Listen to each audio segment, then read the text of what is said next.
بسم اللہ الرحمن الرحیم. السلام علیکم. د خیبر نیوز اسلام آباد سٹوڈیو نا زی مرشد علی خان. اول یو نظر په سر خبرونو.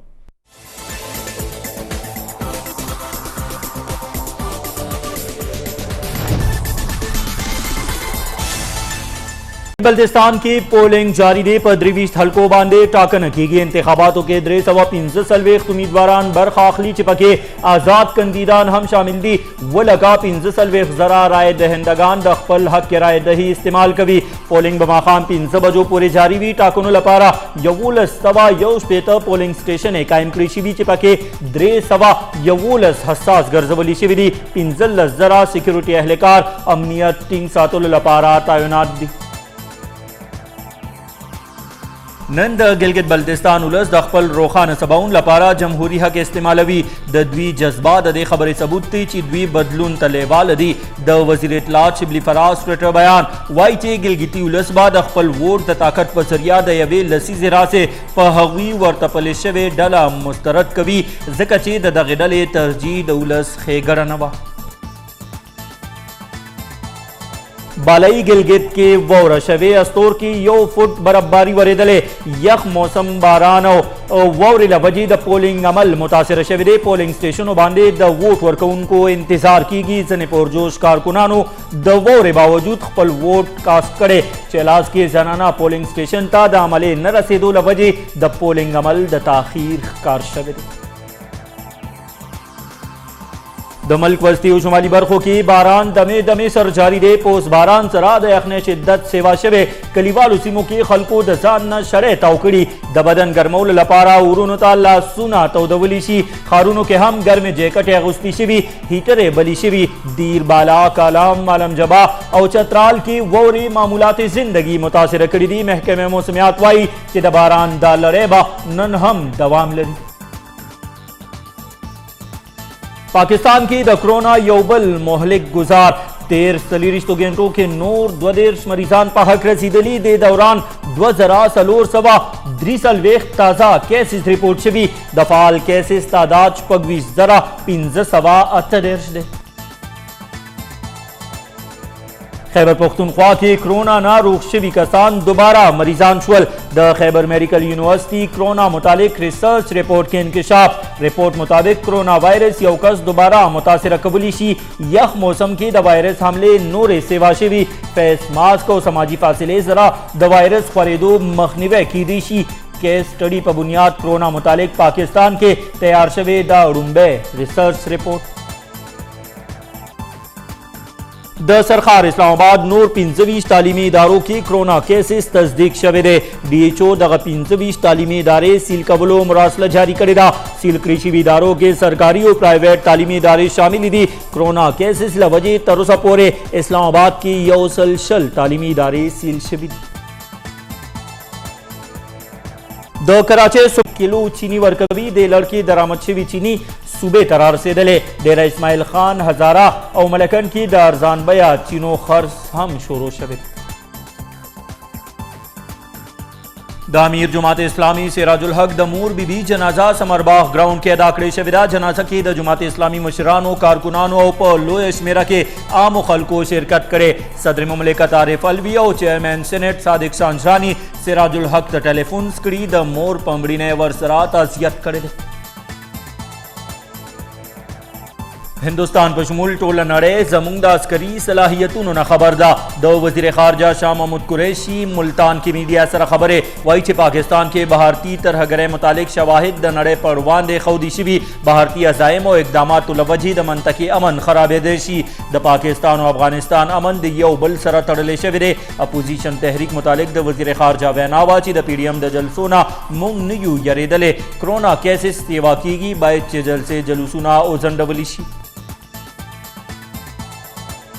د اپوزیشن جلسو لوجې د حکومت خپې رپیږي. د نون لیگ نائب صدر مریم نواز ټویټ وایي چې کله وزیر اعظم د نواز شریف پشان منتخب وي نو بیا 126 ورځې درنه هم هیڅ نشي کولی. په دوی د نون لیگ دومره یاره دا چې هر ځای جلسې نه وړاندې کریک ډاون کوي.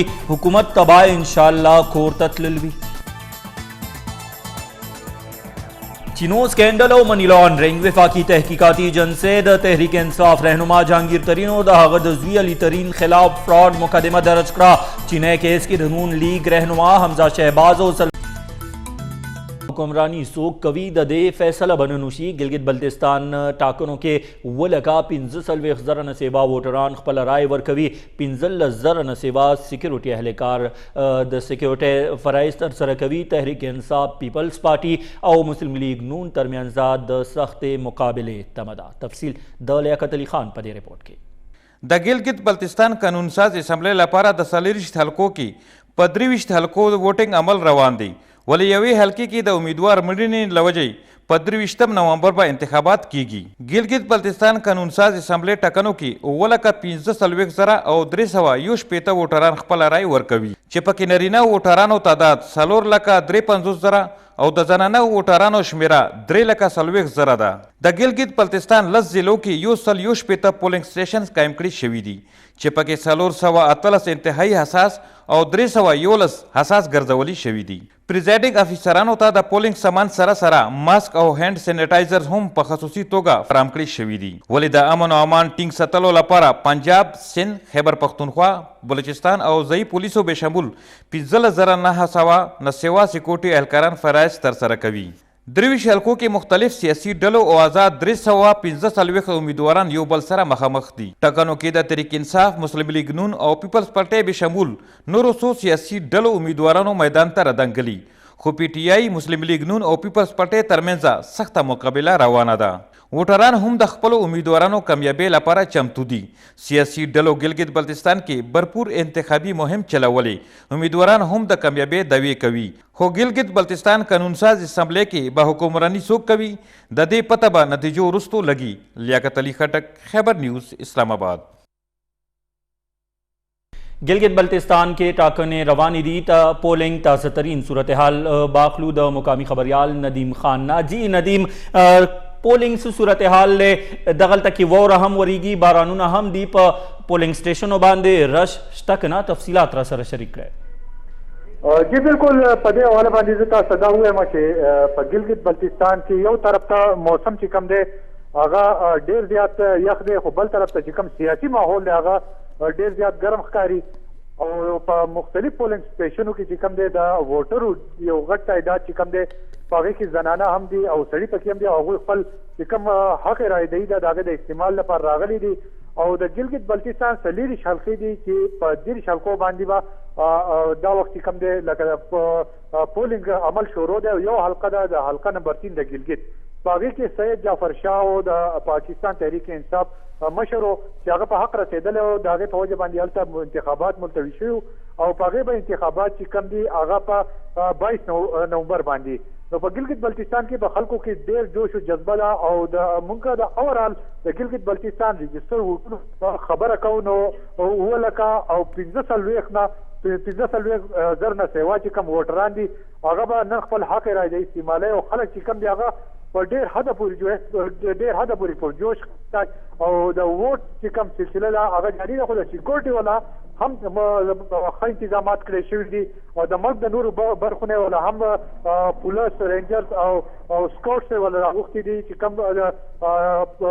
کوم د الیکشن چې کوم سرګرمیانې دي هغه پرامن جوړولو لپاره په مختلف پولنګ سټیشنو کې د هغوی ډیوټي لګېدلې ده. د دې سره سره د کرونا ایس او پیز هم په خصوصي توګه خیال ساتلی شوی دی او کرونا ایس او پی دا په هغې عمل درآمد روان دی. خو موږ ته په ډېرو پولنګ سټیشنو کې چې کوم دی د کرونا ایس او پی چې کوم دغه دی هغې باندې خیال نه ساتلو ډېر دغه ښکاره شو چې خلک چې کوم دی د کرونا ایس او پی خیال نه ساتي او نه د ماسک استعمال شته دی، نه سینیټایزر څوک استعمالوي. نو داسې صورتحال دی. د الیکشن دا عمل به ماښام د 15 بجو پورې جاري او ماښام نه پس به بیا چې کوم دي د دې د ګنتۍ عمل شروع شي. جی ندیم خان، دا هم راته ووایه سحر دا قسمه اطلاعات راغلي وو چې ځینې پولنګ سټیشنز ته زنانه چې کومه عمله ده هغه نه ده رسېدلې، زنانه پولنګ سټیشن یې چې کومې وې او هلته پولنګ عمل چې کوم دی هغه د تاخیر ښکار دی. نو هغه عمله بیا په وخت ورسېده، څه صورتحال هلته؟ جی بالکل دا شکایت چې څنګه مخې ته رااله د هغې فوراً بعد چې چیف الیکشن کمیشنر او هغه په دې باندې ایکشن واخیستو او د په هغې کم متعلقه چې کم پولینګ سټیشنو کې یا چې کم متعلقه سټاف و هغې په هغې وخت ورسوه او دا وخت چې کم دی د ټول پولینګ سټیشنو باندې په پرامن طریقه باندې چې کم د پولینګ عمل چې دی هغه جاري دی. جی ډیره مننه ندیم خان د مکمل تفصیل راکولو. بلیٹن کے نور خبرونو رپورٹونه هم لرو خو وخت شوی دی وړې شانده میں خیبر نیوز سره اوسئ.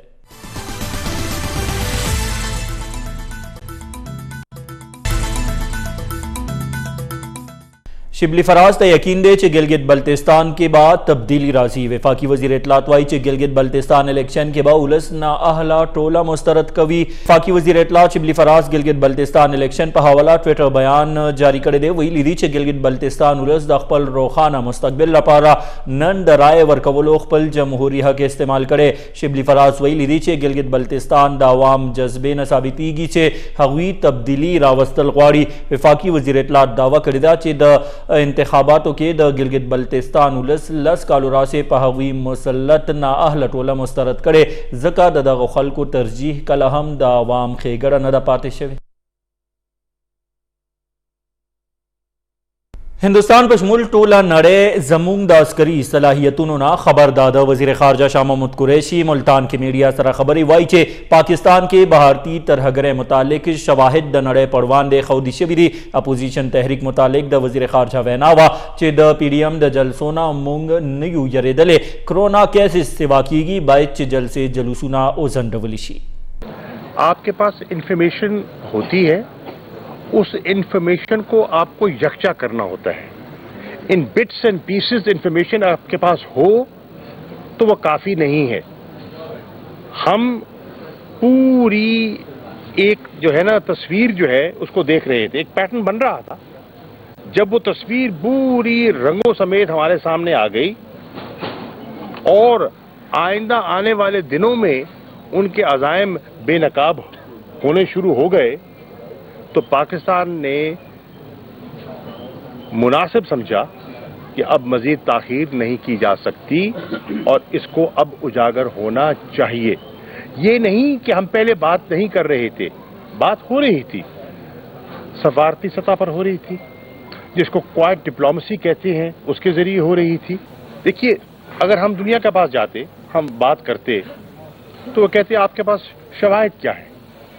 تو ہم نے شواہد کو یکجا کرنا تھا، ہم نے شواہد کو یکجا کیا اور جب ہم مطمئن ہوئے کہ جو ہمارے پاس شواہد اب جمع ہو گئے ہیں وہ بہت ٹھوس ہیں، بڑے واضح ہیں اور وہ کسی اسکروٹنی کے معیار پر اتر سکتے ہیں، تب ہم نے اس کو پبلک کرنے کا فیصلہ کیا. اس وقت جو ہندوستان کے پلانز ہیں پاکستان کے متعلق اور پاکستان کو نیچا دکھانے کے لیے جو وہ منصوبہ بندی کر رہا ہے ان کے علم میں ہونا چاہیے. اگر اپوزیشن کی خواہش پہ ہم چلتے تو یہ حکومت بننی نہیں چاہیے تھی. اپوزیشن ایک فیصلہ کرے وہ چاہتے کیا ہیں. اس وقت پی ڈی ایم کی جو قیادت ہے وہ میں سمجھتا ہوں کسی کنفیوژن کا شکار ہے. کبھی وہ اسٹیبلشمنٹ پر حملہ آور ہو جاتے ہیں، کبھی جوش خطابت میں وہ اپنے ہی اداروں کو رون دیتے ہیں اور ان لوگوں کو خوش کرتے ہیں جو پاکستان کو نیچا دکھانا چاہتے ہیں نہ چاہتے ہوئے، اور کبھی وہ اتنے مائل ہو جاتے ہیں کہ آئین سے مبرہ وہ اسٹیبلشمنٹ سے توقع کرتے ہیں کہ وہ ان کے لیے آسانیاں پیدا کر دے.